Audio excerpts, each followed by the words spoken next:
Grady's bluff sat under a roofless sun, the kind that turned skin to leather and bleached wood to brittle white bone. The wind never came gentle. It came sharp and dry, dragging dust across the hard-packed earth like a ghost looking for the living. The town itself was little more than a clutch of sagging storefronts, a sun-baked saloon, and a jail that hadn't seen a fresh coat of paint in a decade. The church bell hadn't rung in months, its rope snapped and rotted, and the streets held more silence than voices. Folks here didn't trade pleasantries. They traded glances like blades, sharp and cautious. On the edge of town, where the road spilled into a narrow trail between jagged, red canyons, sat Jedediah Boone's ranch, or what was left of it, a place meant for a family, but lived in by one man, and only because no one had the grit to bury him yet. Fences leaned like tired old men. The house itself was a crooked shape against the sky, but the gate stood firm, heavy with planks bound with rusted iron, daring anyone to come close. And on that dusty afternoon, a girl did. Emery Cade looked no older than 15, though hardship had etched lines in her face and left her thinner than a fence rail. Dirt clung to her skin in streaks, her hair a tangled curtain of dust-colored brown. She walked barefoot, her soles thick with grime, and her dress was more patched than cloth. She carried nothing but her own stubborn will, though that too was wearing thin. The town had turned her away. The saloon doors slammed shut when she came near. The storekeep muttered curses under his breath, clutching his apron like she might steal it. Even the church, abandoned though it was, had no mercy left for a stray girl. And so she made her way toward Boone's ranch, driven by hunger gnawing at her belly and the desperate kind of courage that came when you had nothing else to lose. She stood outside his gate, one hand on the splintered wood, peering in. The yard was empty, save for the crooked porch and a water trough coated in dust. Beyond the house, the hills rolled away into pale heat, and vultures circled high overhead. Her throat ached, lips cracked and bleeding from the dry wind. She knew the stories. Everyone did. Jedediah Boone didn't suffer beggars. He didn't suffer anyone. They said he'd once been a lawman, back when badges meant something. Rode with marshals, hung outlaws, and put bullets in worse. They said his wife and boy were gunned down by a gang Boone crossed, and that since then, he put down his badge and picked up a bottle, living mean and alone. Men with grudges still rode the canyons, and Boone kept his gates closed to all. Folks whispered he'd killed more men than rattlesnakes in these parts. And still, Emery Cade reached up and knocked. For a long while, nothing. Only the hot hush of the land, the mournful creak of the gate in the wind. She felt her stomach twist, shame and terror chasing each other in circles. She could still turn back, crawl behind a shed, and sleep in the dirt another night. But then the door swung open. Jedediah Boone filled the doorway like a slab of weathered stone. His hair hung long and gray, his beard like coarse iron wire. Deep lines carve his face, eyes narrow and cold, the color of spent gunmetal. One arm rested against the frame, the other hung loose by his side, a revolver holstered at his hip. "What do you want, girl?" His voice was rough, like a blade dragged over gravel. Emery's tongue stuck to the roof of her mouth. She forced herself to lift her chin. "Food, sir," she said. "A scrap. I'll work for it." Boone's eyes didn't blink. They stayed on her like a rifle sight. The seconds stretched thin. Emery's legs ached to run, but she held still. Then, with a grunt, Boone stepped down off the porch and walked toward her. His boots raised small clouds of dust. Emery flinched, but didn't back away. He stopped a few feet short, took her measure the way a man might size up a rattler coiled near his boot. "You got a name?" "Emery Cade." "Where's your people?" "Dead, sir. Or gone." The wind stirred between them, and the air carried the scent of sun-baked sage. Boone scratched his beard, muttered something too low to catch, then turned toward the house. "Well, come on, then." Emery blinked. She thought she hadn't heard right. "I ain't got all day," Boone said without looking back. She followed, her heart thudding against her ribs, past the gate and into the yard. Boone fetched a heel of bread from the house, hard as stone but heaven in her mouth. He poured a tin cup of well water, the coolness shocking against her parched throat. She ate standing by the door, wary as a stray cat, while Boone sat on the steps, staring out at the empty road. "I got an empty cot in the shed," he said after a long while. "Ain't much. Roof leaks. Rats worse company than folks. But it's dry." She didn't know what to say. He didn't ask for thanks. "You work, you stay fed. You lie or steal, I run you off or worse." Emery nodded. "Good," Boone said. "Ain't the first soul I took in. Didn't last. Don't make me sorry about this." A shadow crossed his face then, something deeper than the lines of age. Emery saw it. A grief so old it had gone brittle and sharp. The kind a man didn't show unless he forgot you were watching. By sundown, word had spread through Grady's Bluff. Folks spat and muttered, shaking their heads. The widow Mathers swore it was a mistake. Sheriff Colton, weak and sweat-slick, said it was Boone's business, but best keep a distance. Emery lay in the shed that night, belly full for the first time in days. The roof above her leaking dust motes in the moonlight. The wind howled through the canyons, and somewhere a coyote cried. She knew danger was close. The land carried it in the bones of the earth. But she was here, and for tonight. She had bread, a bed, and a place to belong. The heat hung heavier over Grady's Bluff in the days that followed. The air itself felt thick, restless, like it knew what was coming before the people did. Birds flew low over the canyons, and dust storms twisted out of nowhere, the kind old-timers called bad omens. Even the cattle moved skittish, bunching at fence lines for no reason anyone could see. The first word of trouble came with a rider, a kid no older than Emery, sent ahead from a nearby ranch. He came barreling down the main road, horse lathered, eyes wide as the prairie sky. His voice cracked when he spoke, but the message was clear enough. The Blackthorn riders were spotted riding out of the Red Teeth Canyons, and they were heading straight for Grady's Bluff. By nightfall, the whole town knew. Folks locked their doors and shuttered their windows. Mothers gathered their children close, and the saloon poured more whiskey than water. Sheriff Colton, a thin man with a weak chin and a sweating brow, posted a half-hearted notice by the well, warning citizens to stay indoors and avoid provocation. No one expected Colton to stand against Blackthorn. No one expected anyone to. The Blackthorn riders were the kind of men nightmares warned you about. Cutthroats and burnouts, riders with blood on their boots and smoke in their lungs. Their leader, Clive Danton, was a name spoken in low voices, a killer with a cruel streak as wide as the desert. They didn't come for coin or cattle. They came for blood and for sport. At Boone's ranch, the news came on a wind full of dust. Emery was hauling water from the trough when Sheriff Colton himself rode up, his face pale as a sheet, hat clutched in his hands. "Boone," the sheriff called, sitting stiff in his saddle.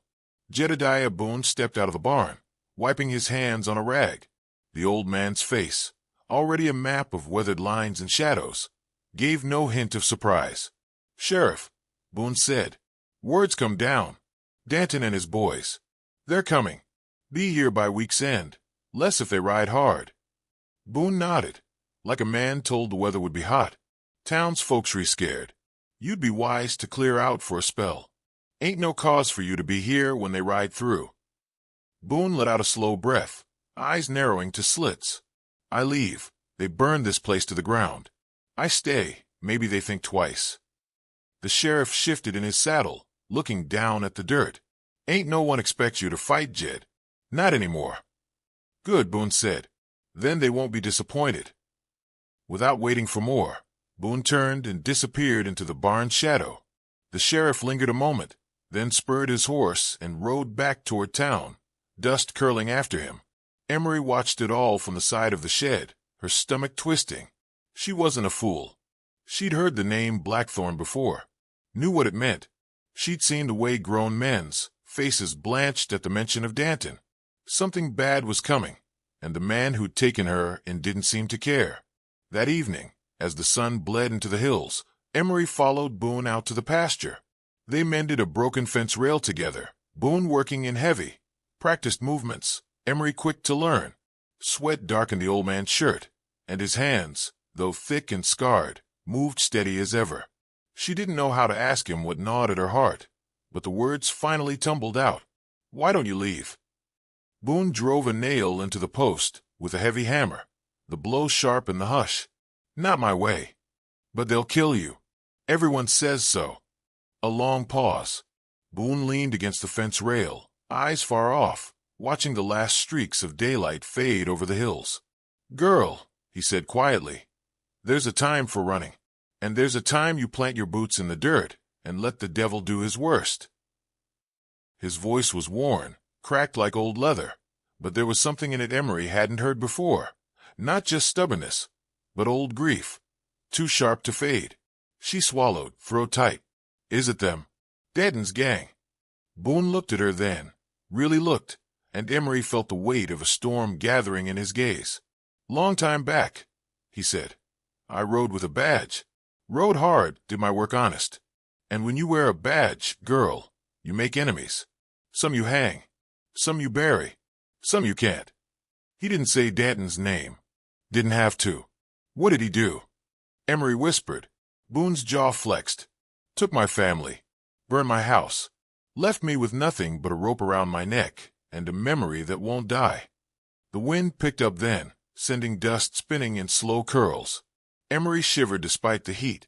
Why stay now? Boone shrugged, a brittle thing. A man's gotta answer for his ghosts.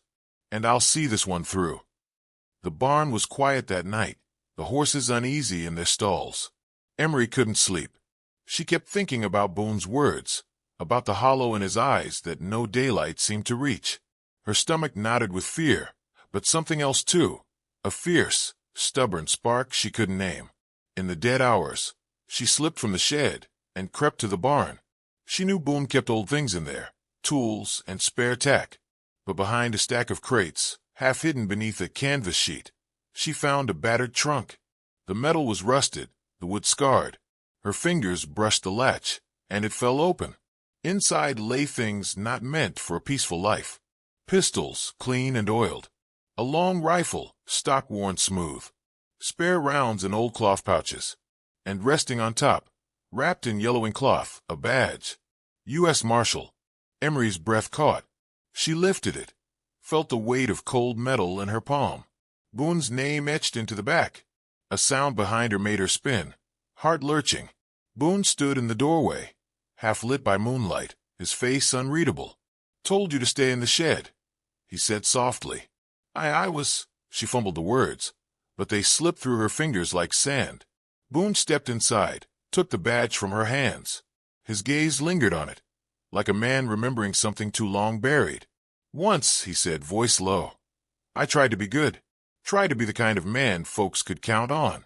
Thought I could make a difference in a land that don't care much for laws or saints. And I paid for it. He looked at her then, and Emery saw the storm behind his eyes wasn't just anger. It was sorrow. They'll come, Emery, he said. They'll come, and this time I won't run. Don't expect you to stay. I'm not leaving, she said, fiercer than she'd known she could be. A silence stretched between them, heavy as the sky. Boone gave a single, solemn nod. Then we'll see it through, you and me. The night hung heavy over Grady's Bluff, the kind of darkness that pressed against the windows and made every sound feel sharper, more certain.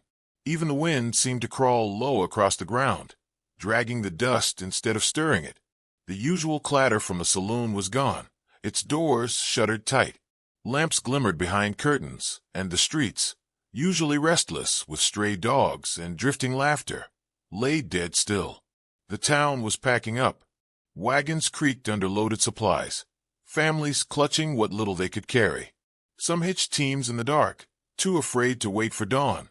Those with nowhere to run huddled behind locked doors, praying the riders would pass through without spilling blood. No one believed that would happen. They'd seen what Danton's men left behind in other towns. At Boone's ranch, the night settled thick.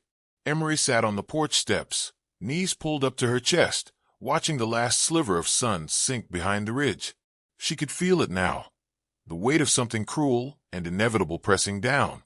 The sky had that strange color it gets before a storm, though there wasn't a cloud in sight. Boone worked inside. She could hear the scrape of steel on stone, the rhythmic sound of a blade being sharpened, the steady click of a revolver's cylinder being spun, the soft oiling of a rifle stock. It was the sound of a man settling his affairs. She couldn't take it any longer. Rising, she stepped into the house. The old man was at the table, his long knife gleaming in the lamp's glow, a cloth spread with bullets and worn leather. His Colt lay disassembled, the metal dark and worn, oiled to a quiet sheen. His hat rested nearby, the broad-brimmed duster he hadn't worn in years draped over a chair. "Boone," Emery said, voice trembling despite herself. He didn't look up. "Should be asleep, girl." "I can't." The knife paused, the gleam on its edge catching the lamp light. "We have to go," she blurted. "We can pack the horses, ride south. They won't chase us all the way to Prescott. No one blame you." "I would," Boone said quietly. She crossed to the table, hands balled into fists. "You don't owe this town anything." "Not the town," he murmured. His eyes lifted then, meeting hers, and there was something there she hadn't seen before. Not the hard steel she was used to, but a rawness, old and ragged. "I owe them." He tapped a finger against the badge she'd found in the barn, now lying on the table's edge. "Men I rode with. Friends. Some better than me. Most already dead because of the likes of Danton. I left one time before. When my wife and boy were gone, I gave up the badge. Swore I'd never lift a gun again. Thought if I disappeared, the world might forget me." The words hung between them, heavy as the heat in the room. "But forgetting don't come easy, and it sure as hell don't mean you're free." Emery's throat tightened. She knelt beside the table, laying a hand over his weathered knuckles. "I don't care what you did before," she whispered. "I care about what you do now. And you don't have to do this alone." Boone studied her for a long moment. The harsh lines of his face softened just enough to reveal the weariness underneath. "Girl like you ought to be halfway to safety by now." "I'm not leaving," she said. "Not tonight." His gaze lingered, then slid away. Without a word, he slid a small pistol across the table toward her. "Ever shoot one of these?" She shook her head. "Well, time you learned." He stood, grabbed the lantern, and led her out into the yard. The wind had died, and even the insects were quiet. The moon hung low, heavy and pale. Boone set up 3 old bottles on a fence rail, then handed her the pistol. "Keep your elbows in. Sight the top of the barrel to your mark. Don't jerk it, squeeze." Emery did as told, hands shaking. The first shot went wild, kicking up a puff of dirt. Boone said nothing, only gestured for her to try again. The second clipped a fence post. The third shattered a bottle. A ghost of a grin tugged at the old man's face. "Not bad." They kept at it until the pistol ran dry. Boone handed her a rifle next. It was heavier, harder to hold steady, but something in her steadied too. Each shot came cleaner. The sky felt a little less heavy, with each bullet sent down range. Later, they sat by the dying fire, the glow catching on Boone's face, painting the old scars there. He cradled the bottle in one hand, the rifle across his knees. The night was silent save for the pop of the coals. He spoke without looking at her. Her name was Cora. Hair like wheat fields. Laughed shake the house. "My boy. Daniel," he was 6 when they came. Emery's heart clenched, but she said nothing. Danton rode in with his men, looking to make a point. "Thought if he took something from me, made me bleed, folks'd leave him be. I was out on the range. Came back to find the house black with smoke." Boone's voice caught, rough like gravel under a boot. "I tracked them. 4 2 days, through the canyons. Killed 3, but Danton slipped away. Town buried my family while I wasn't there. Sheriff said it was too late for justice. So I rode out, left my badge in the dust." Emery swallowed, her chest tight with the weight of it. "I was a coward, girl. A man supposed to protect what's his. I let mine die alone." She reached out, her hand finding his. "You didn't run then," she said softly, "and you're not running now." His eyes glimmered in the firelight. "No one dies alone tonight," Emery promised. Boone gave a nod, slow and solemn, like some long-delayed reckoning had finally found its hour. When the fire burned low and the last embers flickered, they went inside. Boone hung his duster by the door, the badge tucked inside its pocket. Emery lay in the shed, the pistol under her pillow, listening to the wind return in fitful gusts. The night stretched long, and somewhere far off, A coyote's cry broke the stillness. Dawn would come soon, and with it hell. But for the first time in a long while, neither of them would face it alone. The dawn came slow and bitter. A pale strip of light broke over the canyon ridge, stretching long shadows across the town of Grady's Bluff. The wind rose with it, tugging at loose shutters and curling dust into thin spirals that danced across the empty street. Not a soul stirred. Doors stayed barred. Windows shuttered tight. The place felt like a ghost town, waiting for something awful to finally arrive. Emery stood at the corner of Boone's shed, watching the horizon turn from black to gray. Her stomach churned, dry and tight. She hadn't slept, not really. Just stared at the ceiling, listening to the restless wind and the distant, ominous thunder of hooves echoing in the canyons. By the time Boone stepped out of the house, the first streaks of pink touched the sky. He was dressed in his old duster, the battered Colt on his hip, the long rifle slung over his shoulder. His face was carved stone, unreadable but for the heavy weight in his eyes. He didn't glance her way, didn't say a word, just mounted his horse and nudged it forward with a quiet click of his tongue. The animal moved like it sensed the weight of what lay ahead. Emery's pulse pounded in her ears. She should have stayed, should have done what Boone told her, but she couldn't. Not now, not after everything. She grabbed the second rifle Boone had set aside by the porch and slipped after him, sticking to the alleys and fences, ducking low when the wind picked up. The sky was bleeding orange by the time she reached the edge of the saloon, crouched behind a stack of weather-bleached barrels. The Blackthorn riders were already there. A dozen men on horseback filled the street, their faces hard, their eyes narrow slits against the rising sun. Dust and sweat clung to them like a second skin. Bandanas hung loose around necks, revolvers low on hips. Their horses stamped and snorted, nervous with the scent of blood in the air. And at the center sat Clive Danton. He hadn't changed. Emery had never met the man, but she recognized him from the way Boone described him, a lean, sharp-featured face, with a thick mustache and cruel, pale eyes. His coat was black, long and clean, too fine for a man like him. A silver-handled Colt rested on his thigh, his fingers lazily stroking its grip as if it were a favorite pet. The town was silent, save for the wind. Even the sheriff's office showed no sign of life. Colton was probably cowering inside, curtains drawn tight. Jedediah Boone. Danton's voice cracked through the stillness like a whip. I know you're holed up out here. Time's come to pay what you owe. The dust shifted down the street, and Boone's horse stepped into view. Emery's throat clenched. He rode alone, his face unreadable, like a man walking into his own grave and refusing to blink. He stopped a good 30 yards short of the riders. The wind tugged at his coat, lifting dust around the horse's legs. You could have kept riding, Danton, Boone called, voice low but carrying. Wasn't no need for this. Danton chuckled, leaning back in his saddle. Need's got nothing to do with it, old man. It's about settling things proper. You should have died 10 years back with your wife and boy. The word struck like a blow. Emery saw Boone's jaw tighten, his fingers flexing around the rifle's grip. I reckon, Boone said softly. Today's as good a day as any. A tense moment stretched thin as thread. Emery crouched lower behind the barrels, her hands slick with sweat, hard hammering against her ribs. The rifle felt heavy in her grip. She fought to steady it. Danton's hand slid toward his Colt. The air snapped. Boone fired first. The shot took a man off his horse, sending him crashing into the dirt. In the next heartbeat, chaos erupted. Gunfire cracked like a thunderstorm, bullets chewing into wood and kicking up clouds of dust. Horses screamed, hooves pounding. Emery pressed herself flat as a slug split the barrel beside her, splinters stinging her face. Boone was a ghost in the dust, moving with a grim, deadly grace. His rifle spoke again, and another rider toppled.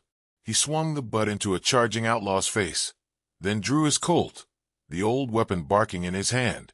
But the odds were cruel. A bullet caught Boone high in the shoulder, spinning him in the saddle. Blood bloomed dark against his duster. He gritted his teeth, steadied himself, and fired again. Danton laughed amid the storm. You always did bleed easy, Boone. The outlaw leader dismounted, walking forward slow and sure, like a man watching a wounded animal he meant to finish. "End of the line, lawman," Danton called. "Ain't no badge to hide behind now. Ain't no family left to cry over you. Should have stayed dead with them." Boone raised his revolver, hand shaking. Danton's men hung back, circling like wolves, waiting for their leader to take the final shot. From behind the barrels, Emery took a breath. She raised Boone's long rifle, rested it against the wood, and sighted down the barrel. Her pulse thudded in her ears. She saw Boone swaying in the saddle, blood running down his arm. Saw Danton draw his silver-handled Colt, taking careful aim. She squeezed the trigger. The shot cracked through the rising sun. Danton's head snapped back, a red spray misting the air, his body crumpling to the dirt like a sack of old clothes. For a moment, everything went still. The riders stared, shock playing on their faces. Then Emery stepped from cover, rifle still raised. "Run!" she shouted. Something in her voice, sharp and raw, cut through them. One by one, the men wheeled their horses, bolting from town in a clatter of hooves and panicked shouts. No one looked back. Boone sagged in the saddle, and Emery dropped the rifle, running to him. He grunted. Blood slicked down his arm, face pale as death. "Damn fine shot," he rasped. She caught his hand. "I wasn't about to let you fall alone." A faint smile touched his mouth. "Knew you had it in you, girl." The wind kicked up, swirling dust around them, the sun full and bright now. The town remained silent, doors still shut, but somewhere a curtain twitched, a face peering out. Word would spread. It always did. But for now, it was just the two of them, and the dead man in the dust. The days that followed Dawn's gunfire passed in a strange, uneasy quiet. The bodies were buried on the edge of town, their names whispered over hastily dug graves. Clive Danton was laid deeper than the rest, with no marker, no prayer, and no mourners, but the wind. The Blackthorn riders didn't return. The canyon swallowed them like the land itself was tired of their kind. Jedediah Boone didn't die. Though the bullet had torn through his shoulder clean, it took feverish days of rest, a steady hand, and Emery's stubborn watchfulness to see him through. She fed him broth when he could barely lift his head, and changed the bandage each time it bled through. Boone, who had once built walls taller than the fences around his land, let her in without argument. The town watched from a distance, their shame as thick as the dust. No one had come to Boone's side during the fight. Not the sheriff, not the ranchers, nor the shopkeepers. But guilt settled like a heavy weight, and in small ways, they began to carry it. Widow Mathers brought fresh bread, leaving it on the porch without a word. Old Cobb from the smithy hammered new hinges for Boone's barn door, hanging them himself while Boone rested inside. Even Sheriff Colton, pale and uneasy, rode out one evening, hat in hand, offering an apology neither asked for nor expected. Boone grunted, waved him off, and that was the end of it. But it was Emery they couldn't forget. The girl with the shot, they called her. The child who felled a monster when the men of the town hid. The one who'd stood when no one else did. She couldn't walk down the street without someone staring. Some tipped their hats, others simply looked away, unsure how to face what they hadn't done. Emery didn't much care for the talk. She kept close to the ranch, tending to the animals, patching fence rails, hauling water. The work was steady, and she liked it that way. Boone healed slow, but he healed, sitting in a chair on the porch most afternoons, watching the horizon as though daring it to bring more trouble. A week after the dust settled, Boone rose early and saddled his horse. His shoulder was stiff, his movements deliberate, but he said nothing of pain. Emery followed, knowing where he meant to go without asking. They rode out past the North Ridge, through a narrow break in the canyons, where the grass grew taller, and the air smelled of juniper. At the top of a small rise, 3 wooden crosses stood in the sun-bleached earth. Cora, Daniel, Samuel Holt, the names carved by Boone's own hand, rough and uneven. He dismounted with a groan, standing before them in silence. Emery hung back a ways, giving him the space she sensed he needed. The wind picked up, tugging at his coat, and after a long while he spoke. "Took me too long to come back here." His voice cracked, the words not meant for anyone else but the dead beneath the soil. "I left you with nothing, left myself with less. He knelt with effort, brushing dust from the stones. "I won't run again. That I promise." Emery stepped forward then, crouched beside him, and placed a small wildflower at the base of the center cross. "They'd be proud," she whispered. Boone's jaw tightened, but he said nothing. After a while, they rode back down the hill, the sun sinking behind them. That evening, with the last light clinging to the world, Boone nailed a new sign over the ranch gate. The letters were crude, burned into the wood by Emery's careful hand. Haven Bluff. The name spread quick. Folks whispered at first, then spoke it with a little more hope. A place for those with nowhere else to go. Not just a ranch, but a refuge. The first to come was a boy named Eli, no older than 10, his mother dead from fever, his father shot by drifters. Boone found him sleeping in a hayloft, skin and bone, too scared to speak. Emery gave him bread and a bed, just as Boone once gave her. Then came Hattie, a woman with a busted lip and bruises she wouldn't explain. She rode in one dusk, carrying nothing but a sack and a broken heart. Boone pointed her to an empty room, said no questions needed answering, and left her be. One by one they came. Widows, drifters, broken men with hollow eyes.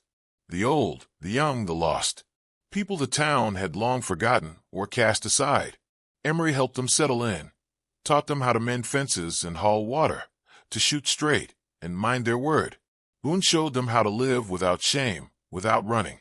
And slowly, the ranch became a place of warmth again. The old house breathed with new life. Laughter returned to the porch steps. The sound of hammering and sawing filled the air as new rooms were added, sheds repaired, and the land itself seemed to shake off its bitterness. At night, when the work was done, they gathered by the fire. Boone would sit with his rifle across his knees, the light catching the old badge still pinned inside his coat. The children sat at his feet, faces bright in the flickering glow, and Emery by his side. He told them stories of the mountains far to the north, where snow hung thick in the pines, of rivers so wide a man could ride 2 days and not find the other side. He told them of good men and bad, of mistakes made and debts repaid. And always, he finished the same. This land don't belong to the cruel. It belongs to those with the grit to stand their ground. The children would cheer, the fire crackling around them, and the night would feel a little less long. Emery would watch him, pride thick in her chest.